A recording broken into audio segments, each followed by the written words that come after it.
Olá, pessoa querida! Seja muito bem-vinda ao teu, ao nosso canal Mater Prima. Neste canal falaremos sobre a matéria através da qual acontece a vida.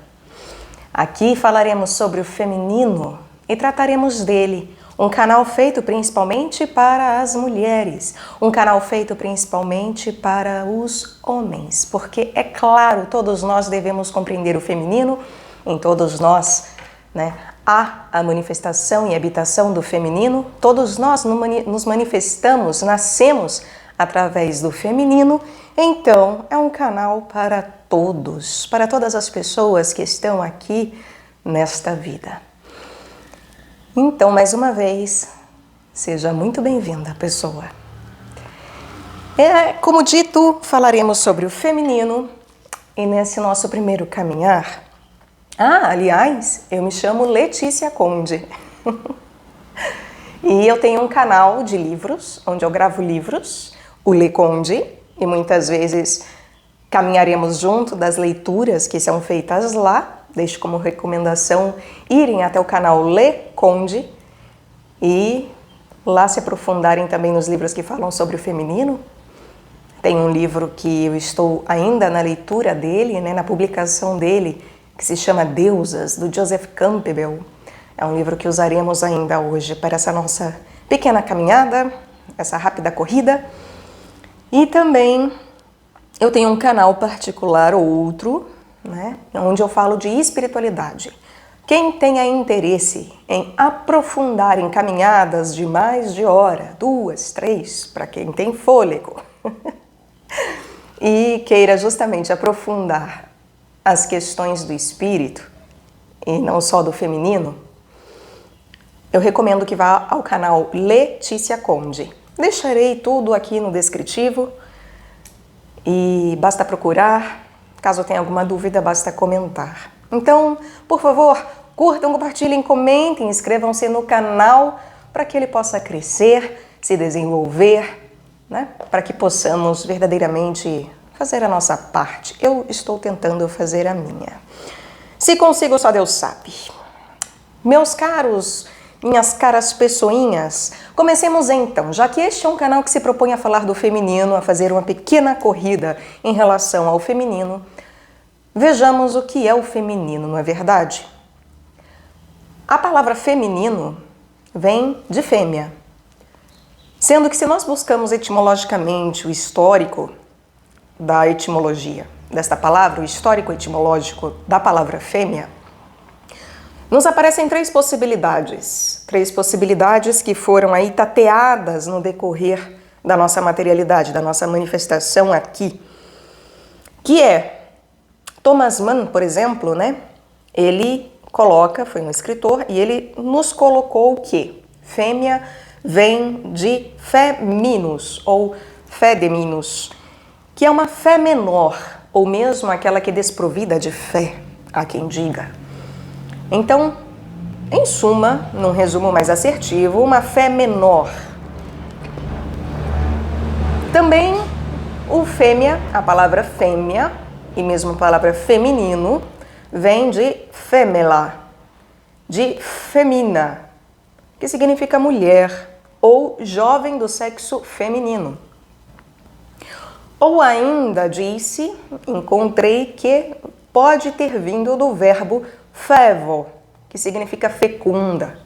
Em suma, de fato, a etimologia de feminino ou de fêmea vem desse prefixo, né, dessa raiz aí que é fé. De fecunda é esse fê, né? Do fêmea, do feminino. Não é aberto, mas fechado, né? De feminino, de fêmea, que advém principalmente de fecunda, aquele que é fecundo. E diz-se também que é uma palavra que tem relação com Félix, que a palavra fecunda tem relação com Félix, que significa feliz, boa fortuna. Então, supõe-se aí que fêmea, por fim, tem uma ligação com felicidade.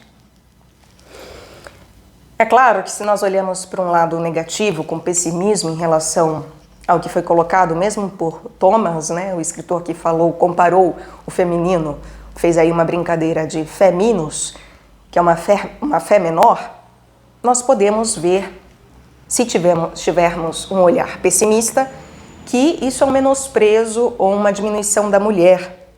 E se nós somos mais um pouco realistas, mesmo perante a espiritualidade, e falaremos aqui, né, das várias possibilidades do feminino, culminando, claro, nela. Maria, ela é a maior expressão da feminilidade que já pisou nesta terra e de todas as culturas, ela é a que primorosamente traz isso de maneira plena. Chegaremos lá. Ainda para quem não creia, segura na minha mão e vem comigo, porque não é uma questão apenas de crença, mas de fato de simbologia, de uma encarnação simbólica, que engloba todo o resto, né? Engloba tudo aquilo que veio anteriormente em termos de descrição e de vivência, até mesmo ritualística. Mas então, se nós tomamos de maneira positiva, de maneira otimista, aquilo que o Thomas nos deixou enquanto possibilidade etimológica para o feminino, nós podemos falar e ver que mesmo Maria, ela é adorada? Não. Nós católicos, né, eu sou católica, por isso falo no plural, me incluo nisto, nós católicos não adoramos Maria. Ou no máximo adoramos no sentido, mesmo que falamos, né, adoro minha mãe, adoro meu pai, mas adorar com A maiúsculo, de uma adoração de fato, somente a Deus, é claro. A adoração, enquanto um ato espiritual divino, de submissão, de sujeição, é somente a Deus, né? De reverenciação, enquanto a plena exaltação do máximo, esse lugar é o de Deus, este trono é o de Deus. Agora, quanto a Maria, nós falamos o quê? Que é possível a veneração. E, portanto, a veneração, ela é menor do que a adoração. Então, Thomas Mann, se nós olhamos de uma maneira otimista, não estava de todo errado.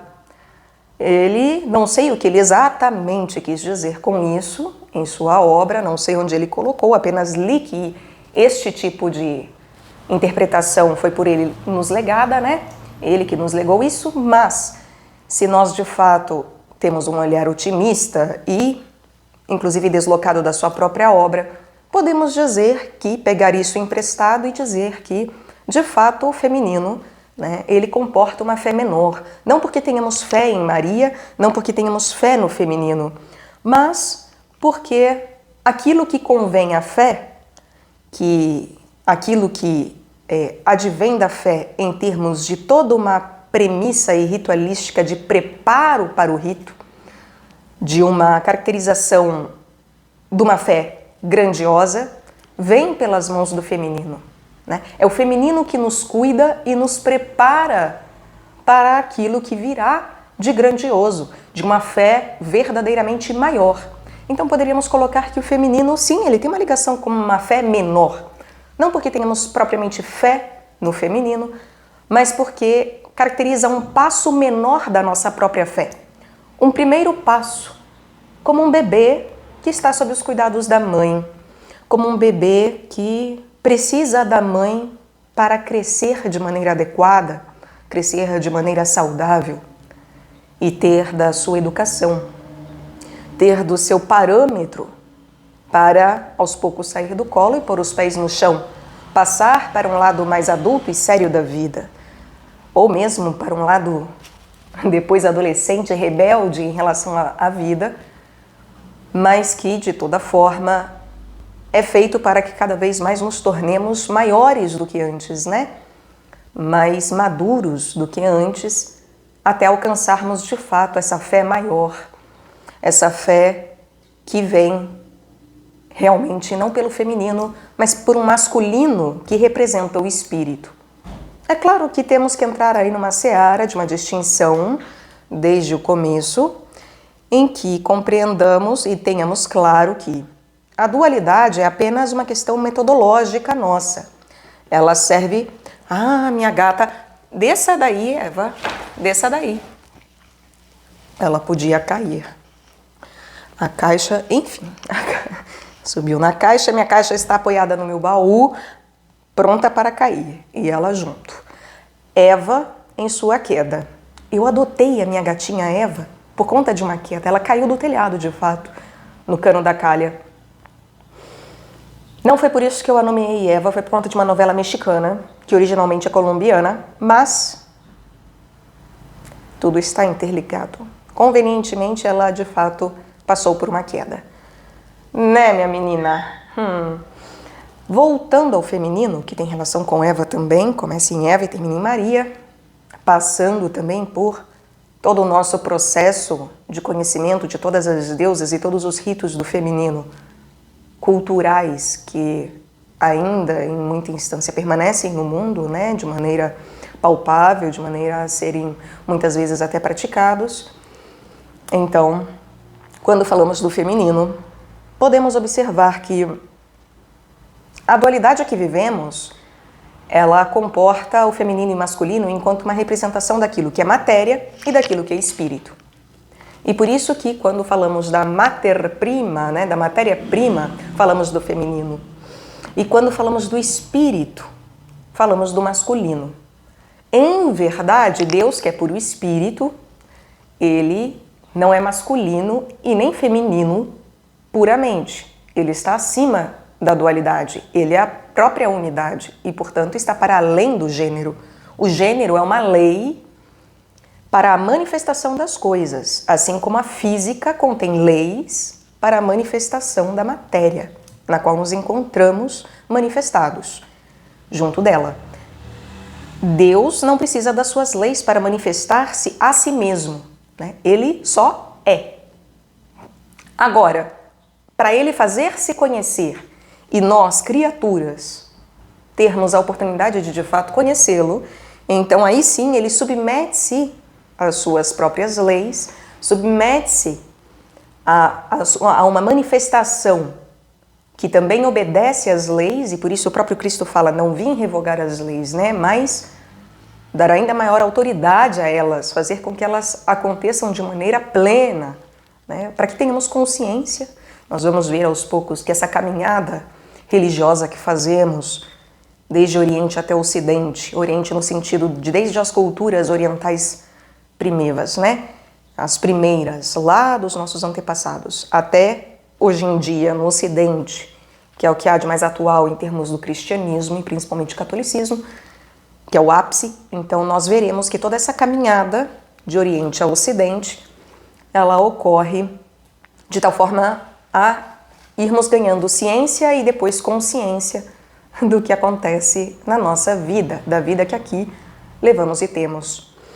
Mas então, voltando, é preciso compreender que tratar feminino e masculino, né, para começo de conversa, não significa colocar um acima e outro abaixo, pura e simplesmente. Eva, você está muito safadinha, está aprontando aqui.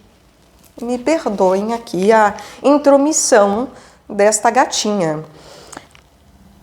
Então, quando eu digo que o espírito tem uma relação simbólica, né, de analogia com o masculino, não quero com isso dizer que Deus não tenha nada a ver com o feminino. Ele tem relação com o feminino, ele comporta também o feminino em si mesmo, porque ele está acima disso. Ele está muito para além, além inclusive daquilo que entendemos enquanto espírito, em termos de que nós não somos feitos da mesma substância que Deus pura e simplesmente, né? Nós não somos iguais a Deus, nós somos imagem e semelhança, não iguais. Somos deuses num sentido geral da palavra, mas não o Deus. O determinado, a determinação pertence a Deus. Ele é o Deus. Nós somos uns deuses, por assim dizer. Há uma indeterminação do sujeito, não porque não nos conheçamos e não tenhamos da nossa individualidade, mas porque, de fato, o único sujeito acima de todas as coisas é Deus, de fato. Nós não estamos ao seu lado e nem acima, mas sempre abaixo. Claro que quando nos casamos com Deus, nos tornamos uma só carne. ainda assim, não passamos a ter a mesma essência primordial de Deus. Não temos de uma mesma substância de geração. Por isso que se diz, né, no cristianismo, vai se dizer que só Jesus foi gerado por Deus e nós fomos criados por Deus. Nós, em qualquer tempo, né, fomos apenas e somos apenas criaturas. A nossa manifestação se dá enquanto criatura, enquanto filhos de Deus. Bom, tendo isso em mente, de que não é uma questão de uma diferenciação do masculino e feminino meramente para haver uma superioridade do masculino enquanto homens, vocês são superiores às mulheres e mulheres, vocês são inferiores aos homens, porque não é sobre isso. Para quem é cristão sabe também, São Paulo disse, em Cristo Jesus não há diferença entre homem e mulher. Isso é bobagem. Em Cristo Jesus não há diferença entre gregos e judeus. Isso é bobagem. Porque em Deus, em Cristo Jesus, o que há é a universalidade, é a manifestação plena da consciência universal, da consciência una, integrada, que abarca justamente, inclusive, e supera a dualidade.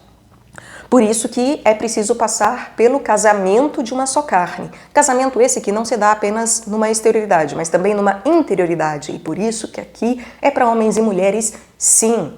Né? É para que nós possamos compreender como isso se dá no nosso dia a dia, externo e interno. Então, o que é o feminino, afinal de contas? Ele é uma fé menor, enquanto estamos aqui numa prática humana temporária, cronológica, espacial, determinada, enquanto uma individualidade que comporta essa determinação temporária, uma determinação que, temporária no sentido que eu digo, de que o único determinado é Deus, né? Perante a eternidade o determinado é Deus, e a nossa determinação é a partir dele, e fora dele isso não é possível, né? Então, no nosso dia a dia, matéria e espírito ganham um tônus e uma hierarquia que o casamento, a manifestação das coisas em masculino e feminino, positivo e negativo, claro e escuro, branco e preto, alto e baixo, esquerdo e direito, tudo isso que são as dualidades que compõem a nossa vida, e Kant vai falar que justamente ele vai se indagar, né, sobre será que é possível pensar fora da dualidade? Será que é possível superar isso em termos de pensamento? E vai ver que o nosso pensamento ele é sempre dual, se manifesta através de uma regra que comporta a dualidade. O hermetismo vai mostrar que gênero, né, é uma lei, a lei dos gêneros. Tudo se manifesta em dualidade porque para a vida fazer-se conhecida é preciso da polaridade de feminino e masculino unindo-se para que a vida se dê de maneira plenamente satisfatória, plenamente ciente e consciente de si mesma e de todas as suas possibilidades, capacidades, potencialidades, atualidades. Porque antes é apenas uma virtualidade. Mas quando há uma só carne, quando nós integramos a nossa manifestação, vai dizer Jung, né? A nossa manifestação física, corporal, com o nosso ânimos, a nossa ânima, que é a nossa alma, que tem relação com a nossa psique, que é a polaridade que integra e completa a nossa manifestação física. Quando nós temos dessa integração, teremos o quê? O indivíduo de fato, o individuado, né? E aí tem-se a busca pela individuação justamente porque ela advém dessa integração. E para entendermos do casamento entre homem e mulher, entendermos sobre o que é esse sacramento, essa união de masculino e feminino, nós precisamos compreender o que é feminino e masculino, para além daquilo que a sociedade historicamente, materialmente nos lega. Porque ser mulher não, né? Para além disso. Ser feminino, ser masculino no seu sublime, E isso passa pelo ser homem e ser mulher, passa pelo gênero e passa por outras categorias dessas oitavas da dualidade, ou seja, das possibilidades, desde factual, né? Eu me dizer um ser feminino, porque eu factualmente sou fecunda, tenho possibilidade de fecundação, de fecundidade, porque eu tenho um útero e ele funciona, etc, etc. Porque eu nasci num corpo que biologicamente é feito para ser fecundo. Então, desde a concepção factual até aquela que é literal, porque está no livro da vida, é literatura divina, até aquela que é simbólica e aquela que é arquetípica, para que de fato alcancemos então uma quintessência dessa manifestação quaternária, que é verdadeiramente a compreensão consciencial e espiritual dessas etapas de oitavas e vivência da integração dessas etapas das oitavas do feminino e do masculino, do positivo e negativo, do branco e preto, escuro e claro, esquerdo e direito, alto e baixo, etc. Matéria e espírito, para que então, chegando nessa quintessência de uma vivência que passa pela factualidade, literalidade, simbologia e como poderia dizer, né? Factualidade, literalidade, simbolocidade? Não sei. Vou usar esta palavra ou este neologismo, né? Simbolicidade e arquetipicidade. Então, após viver tudo isso de maneira integrada, o que é difícil e raro, nós caminhamos, claro, em desvios, nós caminhamos tortuosamente, então viver isso de maneira reta e tão integrada e perfeita, isso realmente a cada um é dado em partes. Então ninguém vive isso absolutamente em completa retidão, senão o próprio Cristo, para quem crê e sabe ver, é claro. Mas todos nós, resto outros, né, vamos vivendo isso aos poucos e vamos vivendo isso de maneira a arduamente conseguirmos ter uma expressão disso na nossa vida, factual, literal, simbólica e arquetípica. Para então chegarmos, como foi dito, para além dessa dualidade, para além de uma compreensão científica, ciente dessa dualidade, mas sim consciencial, que vem de uma unidade, realmente de uma vivência sacramental, sagrada, da unidade entre as partes. E, portanto, casamento, por exemplo, masculino e feminino, em sua união, e estou falando de casamento tradicional para ficarmos na imagem, né, da polaridade, não vamos mexer, né, com questões de homossexualidade, pelo menos não ainda, talvez em algum outro tempo, mas para permanecermos na figura tradicional, né, e não haver confusão, então irmos desde o factual até o arquetípico, sem que haja confusão de imagem mental, tá? Então, de uma maneira pedagógica e metodológica, para facilitar a nossa corrida aqui, permanecemos então com a figura do homem e da mulher, que em casamento, em sacramento, a sua união é para quê? É para que eles vivam felizes para sempre só? Na sua casinha, tendo filhinho, trabalhando, que bonitinho? Não! Não! É para que, de maneira muito amorosa, caridosa, os dois aprendam juntos a fazer esse movimento não só do lado de fora, mas também internamente. Entenderem que, para além de internamente, meramente eu em mim mesmo, fechado, entenderem que isso acontece realmente nas coisas espirituais. Numa realidade espiritual que está para além de uma vivência humana que morreu acaba. Porque os anjos não se casam. Porque lá, nada disso importa, né? O desejo de simplesmente estar casado para constituir uma família não é a sua factualidade que importa na vida eterna, mas a sua compreensão verdadeiramente sublime, que é qual? De que justamente as coisas se manifestam e ganham plenitude através da integração de feminino e masculino de maneira verdadeiramente sagrada e espiritualizada no seu mais alto grau possível. E isso não depende, isso passa por, mas não depende unicamente de casamento, senão todos nós seríamos obrigados a nos casar. Mas o casamento é apenas uma etapa, é apenas uma possibilidade de aula sobre como isso se dá. E assim como a matéria deve obedecer o espírito, porque é o espírito que tem dominação sobre a matéria, ou deveria, porque o espírito é dominus, né? É o senhor da matéria, e encabeça, ou deveria, encabeçar as coisas materiais. É por isso que São Paulo vai nos falar, por exemplo, que a mulher é corpo e o homem, o marido, é cabeça. E que a mulher deve se submeter ao homem.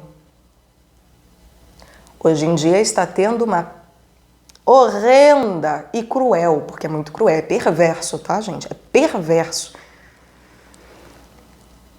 Então, está tendo uma perversa interpretação das escrituras, muitas vezes, tanto por parte de homens como por parte de mulheres, em que, para se afirmar ideologias progressistas ou conservadoristas, se afirma, né, ou se rejeita isso por completo, ou se afirma isso num extremo como se a mulher fosse um zero à esquerda. Como se a mulher tivesse que simplesmente calar a boca e fazer absolutamente tudo como não é uma serva com S maiúsculo, como quem serve em serviço, porque o serviço é para todos, não é só para as mulheres, é para todos, né? Então não é como num serviço, mas como num ser capacho, num ser escravo, em que deixamos de obedecer inclusive ao verdadeiro espírito e obedecer a Deus para obedecer um homem que está ao nosso lado. Não é sobre isso. Como se o homem com quem nos casamos ou namoramos, etc., tomasse o lugar de Deus na nossa vida. A mulher, ela tem e deve ter autonomia. Ela tem e deve ter. Foi feita para que tenha uma autonomia em relação ao seu marido, que é relativa, não é completa e total, obviamente, porque senão não seria um casamento, mas que é relativa na mesma medida que a mulher precisa estar primeiramente casada com quem? Com Deus.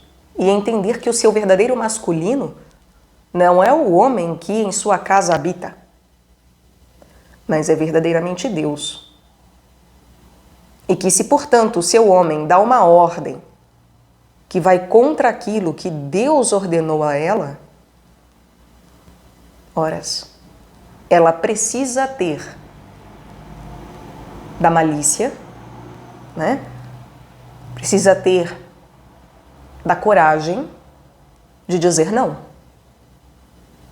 E entender que aquela ordem não vem do verdadeiro poder, de um homem verdadeiramente espiritualizado e junto do Espírito Santo, que lhe pede coisas que são verdadeiramente do Espírito e não dos homens. Porque hoje o que se prega é a submissão das mulheres aos homens, de maneira que os homens estão pensando nas coisas do mundo, estão pensando nas coisas deles próprios e não nas de Deus. E isso é algo satânico. É algo ruim, maléfico. Então, o entendimento do feminino como uma fé menor, como aquela que está realmente sujeita ao masculino, precisa passar pela compreensão do que é matéria e do que é espírito. precisa estar assentado nisso, porque senão deformações das mais depravadas ocorrerão e estão acontecendo de fato neste mundo em que vivemos. Meu Pai do céu, não é? Tem um bando de gente aqui na internet falando um bando de bobagem. Estão falando em nome próprio, em nome de gênero, e acham que só porque falam contra o feminismo estão falando a favor de Deus, mas não, visam apenas planos próprios. Assim como o contrário também é verdadeiro, né? Em termos de acontecimento mundano por aí afora. Eva, saia daí, Eva. Pare com isso. Saia. Saia. Desça. Desça. Quando nós passamos, vejam que bonito, quando nós passamos do feminino enquanto etimologia daquilo que é fecundo, vemos também como é verdadeiro isso. Como é verdadeiro, né, a fecundidade do feminino, porque ela advém da matéria. A matéria é aquela que multiplica as coisas de maneira que é através dela, né, que a multiplicação ocorre de forma concreta. É através dela que a multiplicação ocorre enquanto manifestação em si mesma. Então a fecundidade, ela está no encargo das mulheres, ainda que o fecundar esteja a cargo masculino. Então o homem fecunda, né? O masculino fecunda, mas é a mulher que vai manifestar a pluralidade. É a mulher que vai manifestar a possibilidade de conhecermos essa fecundidade, conhecermos a fertilidade masculina. Então, o espírito é fértil e a mulher, a matéria, é fecunda. Certíssimo. É isto mesmo. Tudo através daquilo de que vemos ocorrer a fecundidade é feminino, ou está atuando na sua polaridade feminina. E tudo aquilo que manifesta fertilidade está atuando na sua capacidade masculina, está atuando na sua capacidade espiritual ou conectada a isso, né? Vai ter uma relação de conexão com isso, ou seja, uma conexão que é símbolo. Símbolo é aquilo que lança em união, né? E de analogia, porque faz parte da lógica e está para além da lógica concreta visível, né? É assim como também, quando nós vemos que o feminino tem relação com a felicidade. Deixe-me retomar aqui, se perdi algo. É isso mesmo. Daquilo que é feliz ou de boa fortuna, quando vemos isso, nós também, é claro, vemos como que, né, a nossa alegria, assim como a própria alegria de Deus, se pode chegar ao cúmulo de afirmarmos isso, como é belo, né? É o amor. E o amor, ele é manifestado em dois. O amor, ele nunca é unitário, porque senão é egoísmo. E o próprio Deus, que é amor, ele ama e cria por amor. Ele assim escolheu, porque assim está dado e sempre será. Não ficou fechado em si mesmo, mas criou, se doou, amou, ama. E a felicidade está na vivência desse amor, em poder amar e ser amado. E o número 2 tem relação com a mulher, porque é na matéria que se manifesta a dualidade. É em relação às criaturas que se manifesta a dualidade. Porque aquilo que é do espírito é uno, aquilo que é de Deus é unidade. Mas aquilo que é do feminino, aquilo que é da matéria, aquilo que é da mulher, aquilo que é do obscuro, do negativo, isso tudo é uma forma elogiosa de falar dessa polaridade, tá? Quando falamos negativo, é como numa bateria ou numa pilha que tem um polo negativo e positivo para que ela funcione, para que ela manifeste a energia que é a sua geração de vida. Então, quando eu falo negativo, não é desprezando a polaridade feminina, pelo contrário, é elogiando, tá? Enquanto um polo receptivo. Então, e isso é tão elogioso, gente, faço aqui uma menção, então, a Joseph Campbell, que já foi citado, para finalizarmos, é tão elogioso o lado negativo da coisa, e justamente negativo com N maiúsculo, não negativo depreciativo de ruim, mas negativo enquanto polaridade de receptividade, é tão bonito que as cavernas, elas têm relação com o negativo, elas têm relação com a recepção, porque se adentra a caverna, assim como adentramos a vagina, o útero, que tem relação, já vimos, com aquilo que é fecundo, né? Não é uma questão meramente ideológica de o homem criou isso, né? É um fato etimológico, é um fato mais do que histórico, é um fato de leis herméticas, de leis cristãs, de leis que estão dadas para a organização nossa mental. Por isso que eu cito o hermetismo, né? E para além da organização mental, realmente a organização consciencial, e por isso eu cito o cristianismo. Mas como é belo ver que as cavernas, ainda que nós observemos que permanecer na caverna de Platão é um atraso de vida, por quê? Porque permanecer apenas aprisionado na matéria, permanecer apenas na pornografia, permanecer nos vícios e prazeres da carne, permanecer na vida material enquanto uma pessoa materialista, permanecer nessas coisas que passam, permanecer no espaço e tempo eternamente, como alguns querem, né? Encontrar aí o elixir da eternidade enquanto materialidade, não o elixir realmente alquímico daqueles que querem alcançar o divino, que a obra alquímica tem relação com o espiritual, com o divino, com o celestial, com o altivo. Não, mas daqueles que querem permanecer atarracados, abraçados nos prazeres da carne, os hedonistas, para falar o mínimo, né? Então estes, eles realmente estão na caverna de Platão e não sabem, né? Vão jurar de pé junto que aquilo é liberdade, vão jurar de pé junto que aquilo é uma possibilidade, que aquilo é uma realidade. Vão jurar de pé junto que o que eles vivem é um entretenimento maravilhoso do qual nós não sabemos porque somos bobos, porque estamos preocupados com coisas para além da carne, com coisas outras. Mas, na verdade, aqueles que se preocupam de fato com coisas que vão para além do hedonismo, que vão para além do egoísmo e da materialidade pela materialidade,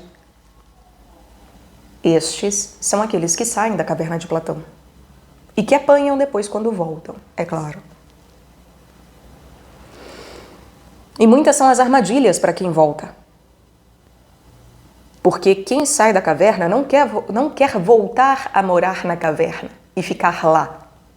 E aí o que acontece com a caverna aí, que é o lindo, o lado belo da caverna, de que Platão acho que não trata.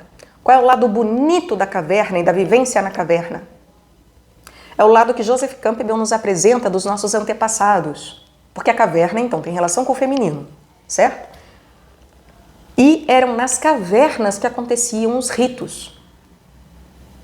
Eram nas cavernas que os homens pintavam e desenhavam, porque ali era um espaço sagrado.